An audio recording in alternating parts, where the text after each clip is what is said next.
যাকে আমরা দুর্ঘটনা বলছি, এই ধরনের ঘটনার খবর পড়ি, তখন আসলে আমাদের কি হয়?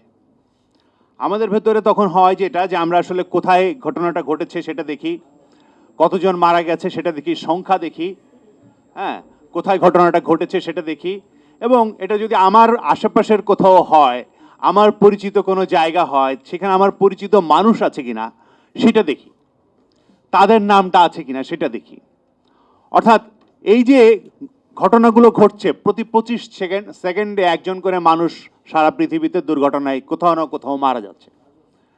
তার মানে হচ্ছে যে এই যে বিপুল পরিমাণে প্রাণ ক্ষয়, প্রত্যেকটি সমস্ত রোগের চাইতে বেশি যেখানে মানুষ মারা যাচ্ছে, সেটা নিয়ে কিন্তু আমরা শুধুমাত্র একটা সংখ্যা এবং ইয়েতে ওইটাকে রূপান্তরিত করছি।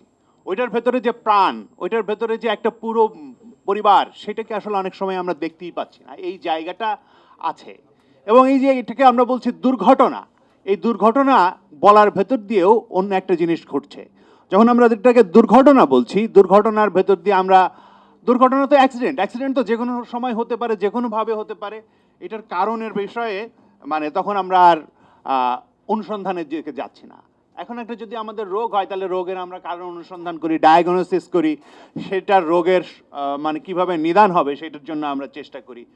এমনকি যখন একটা প্লেন মানে ক্র্যাশ করে, তখন ওটাকে আমরা ক্র্যাশ বলি, ওটাকে কিন্তু অ্যাক্সিডেন্ট বলি না।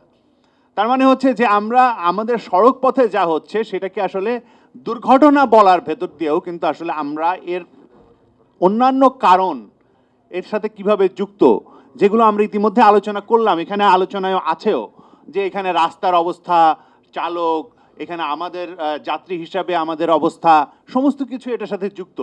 সেই বিষয়গুলো, গাড়ি, এই সমস্ত বিষয়গুলো কিন্তু আসলে আলোচনার বাইরে চলে যাচ্ছে যখন আমরা আসলে এটাকে শুধুমাত্র একটা দুর্ঘটনা হিসাবে দেখছি।